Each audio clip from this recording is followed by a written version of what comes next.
Hey y'all!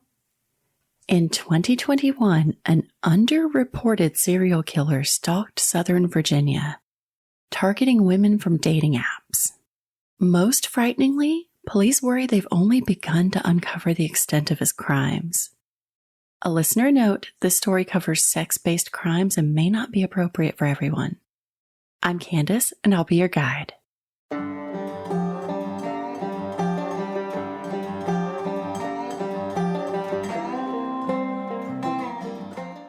On October 24th, 2021, Amanda May texted her 54-year-old mother, Beth Redmond, to find out why she wasn't at home.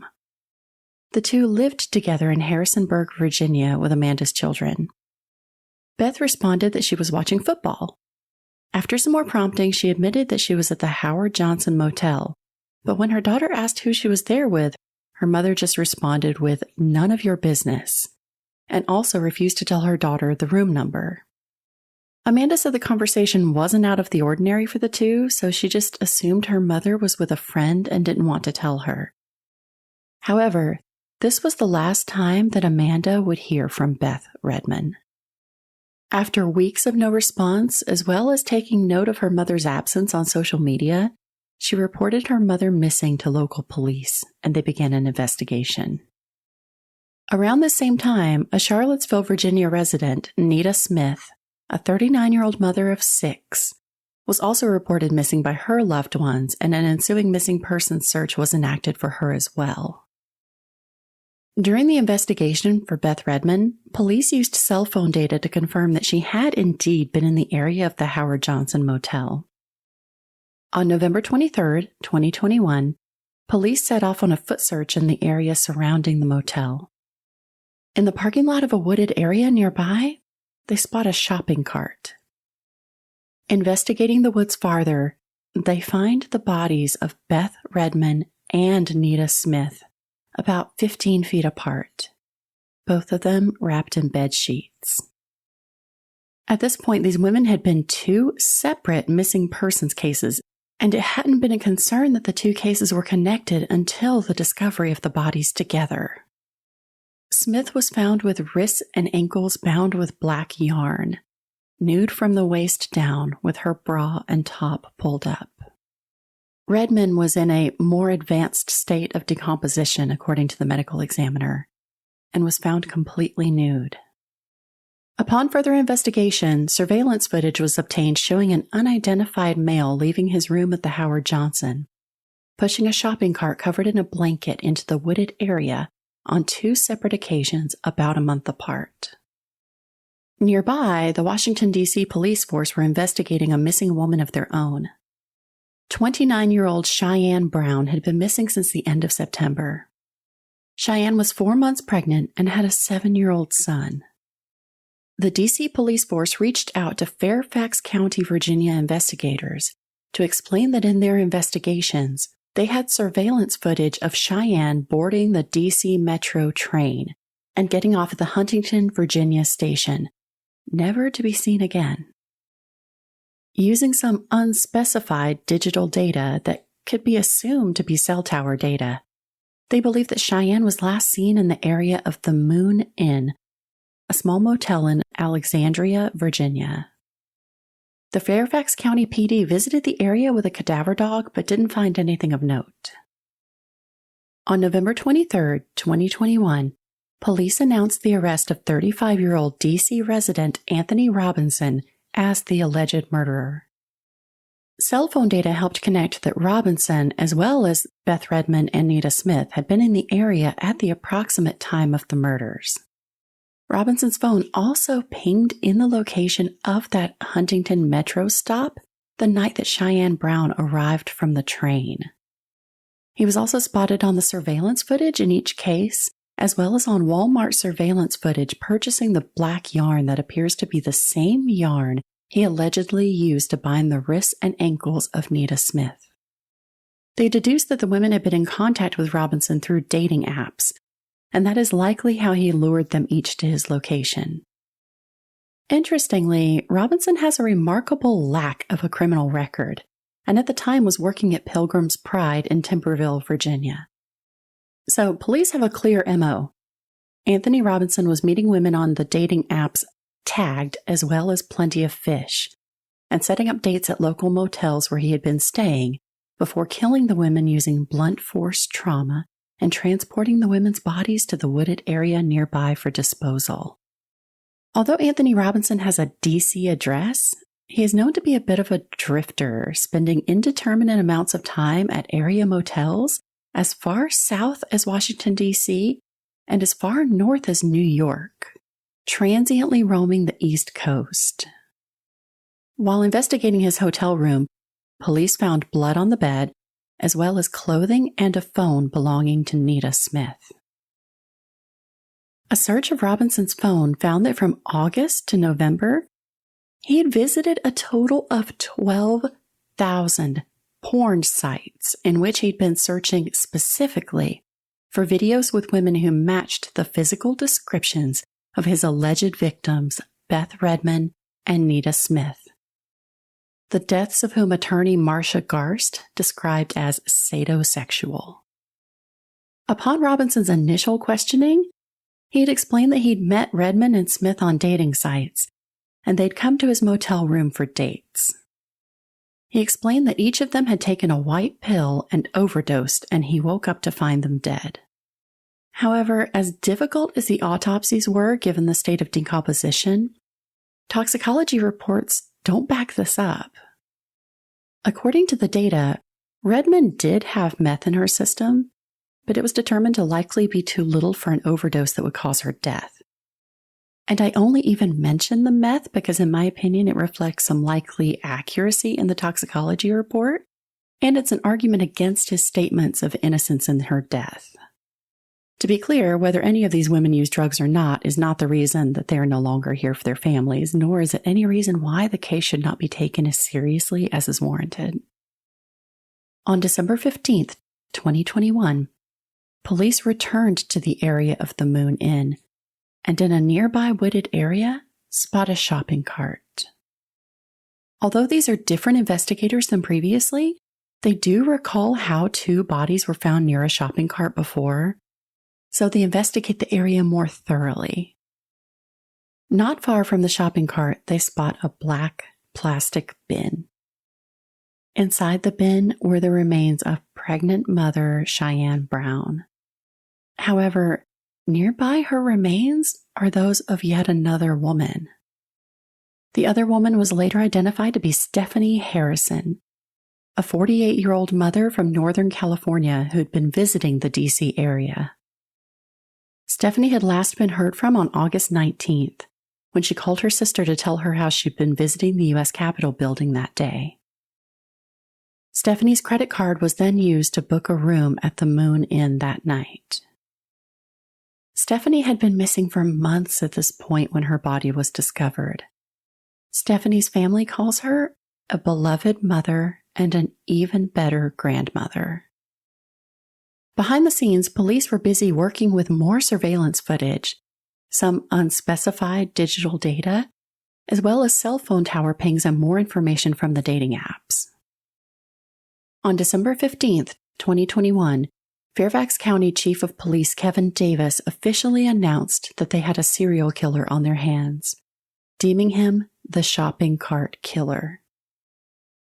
They also retroactively determined that a body found September 7th, 2021, identified as a 40-year-old D.C. woman, Sonia Champ, whose body was also found in a shopping cart, is deemed the 5th victim of Anthony Robinson. After Robinson's arrest, another family came forward, the family of 30-year-old woman Sky Allen. Sky's mother, Stacy, explains that Sky and Robinson had been living together after meeting on a dating app, when Stacy entered Sky's bedroom to find her unconscious and struggling to breathe on Valentine's Day 2018. Sky later passed away, and her death was determined to be cardiac arrhythmia. However, Stacy always suspected Robinson to be the cause in Sky's death, and no one in the family had ever trusted him. Stacy explains, quote, "I asked him, 'Did you do something to my daughter?' He said no," end quote. As of this time, Robinson has not been charged with or determined to be the cause of Skye's death, and the investigation is further complicated by the fact that Skye was cremated.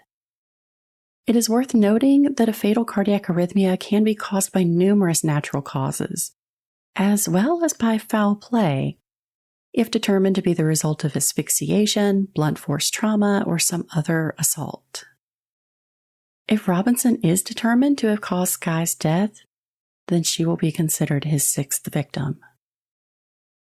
It is worth noting, on November 10th, another woman was seen entering and thankfully exiting Robinson's hotel room on surveillance video, between the dates of the murders of Redmond and Smith. It's unclear from the sources I can find whether police have located this woman for questioning. Since this investigation, case, and entire trial process is still ongoing, and more than half of these bodies had not been linked to the case until after Robinson's arrest, the most recent information I can find is from back in early 2022. This states that Anthony Robinson was being charged with first-degree murder for the deaths of Beth Redmond and Nita Smith, as well as 2 charges of improper disposal or transport of a body. A judge declared that there was enough evidence of premeditation to go before a grand jury to determine if there's probable cause for a murder trial. Somehow, there was some disagreement if the crimes were premeditated, but at this moment, the first-degree charge stands. I imagine he will be facing at least 3 more counts of first-degree murder from the identified victims that we have. The trial is currently set for August and September 2023. However, the defense surprised everyone when they revealed at an October 2021 hearing that Robinson has a history of an unspecified mental illness dating back to at least 2014. They assert he was believed to be suffering from an untreated mental illness throughout the times of the crimes. The defense has subsequently requested a sanity evaluation from the information contained within those documents, as well as speaking with Robinson's family. Robinson's attorney states that the allegations against his client are, quote, so egregious such that there is reason to believe that the defendant's behavior was not rational at the time of the offense, end quote. This motion was granted and is believed to be in process, although I could find no updates thus far if this evaluation has been concluded as of yet. Frighteningly, there is reason to believe that Robinson didn't always kill upon first meetings.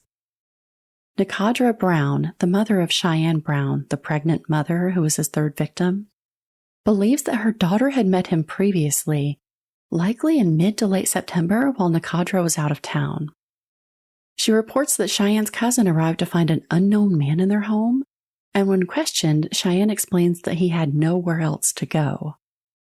This was reportedly 5 days before Cheyenne's disappearance. Currently, Anthony Robinson is being held in the Rockingham County, Virginia jail without bond.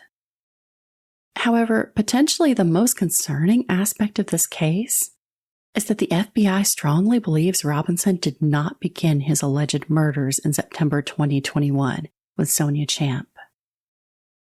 This is, of course, assuming that he had no part in his girlfriend Skye Allen's death. Given his history of being transient along the Upper East Coast throughout his adult lifetime, officials fear he could have an indeterminate number of unknown victims. As Fairfax County Chief of Police Kevin Davis states, quote, he didn't suddenly turn into who he is 3 months ago. We know who he is, thank God, but that still doesn't take away from the urgency that exists to identify any other victims that may be out there. Literally beyond the Commonwealth of Virginia and up the East Coast. Davis goes on to say, that's why we are painstakingly going through his whereabouts, his relationships, and employment history to find out if there are in fact other victims. The good thing is he's in custody. The challenge that remains is identifying other victims. End quote. The Fairfax County PD, as well as the FBI, are interested in hearing from anyone who has known Robinson personally, particularly if they met him on dating apps, even if there was no in-person encounter. Because little is known about Anthony Robinson, officials are really trying to piece together who he is. His childhood, life experiences, careers, romantic life, etc. They're also looking for information on missing persons who could potentially be victims, combing through missing persons listings to see if any match the areas Robinson was in at the time. Also, if you know anyone who went missing from the greater DC metro area while meeting someone from a dating app, that's worth a deeper look as well. Anyone with information about this case or any information about Robinson, including those he met through dating apps, should call Fairfax County PD's Major Crimes Division at 703-246-7800. Those with anonymous tips can call 1-866-411-TIPS. Okay, y'all, that's the story of the shopping cart killer. Now let's talk about it. As a woman who's used dating apps in the past, this story is particularly terrifying, especially when you consider that Cheyenne Brown may have known him for a while before ending up being murdered in his hotel room that night. As women, we understand that first dates are dangerous. You're meeting a stranger and you have no idea what they're capable of. But it's easy after a few dates to believe that the immediate danger has passed.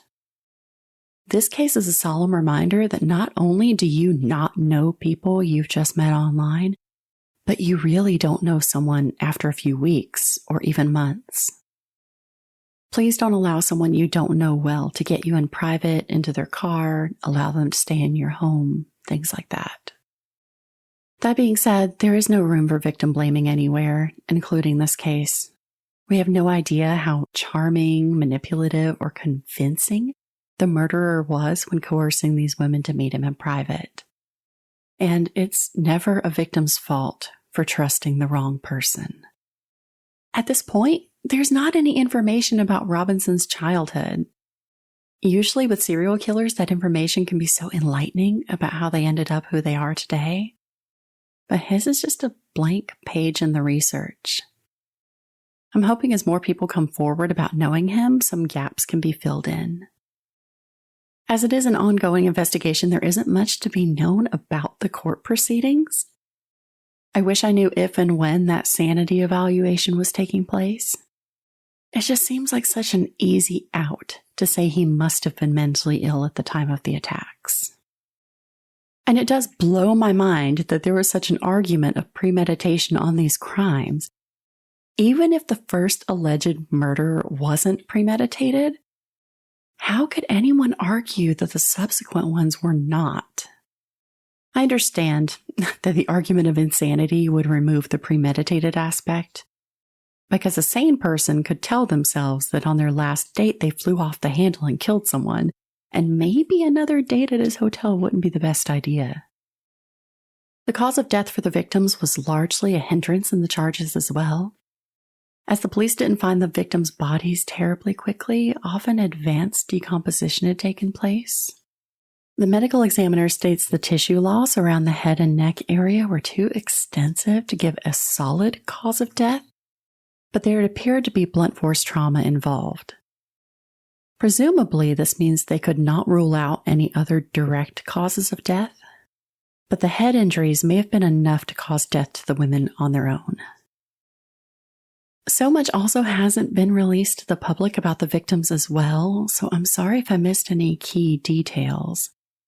For instance, with Sonia Champ, no children were mentioned in any sources I could find, and in general, I couldn't find anything relating to their lives as a whole, their careers, their families, outside of sometimes a brief mention of their children or grandchildren.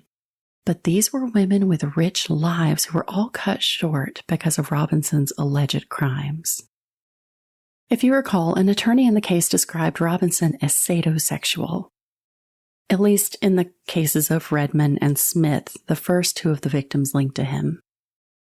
The term sadosexual refers to someone who derives sexual pleasure in response to extreme pain, suffering, or humiliation of others.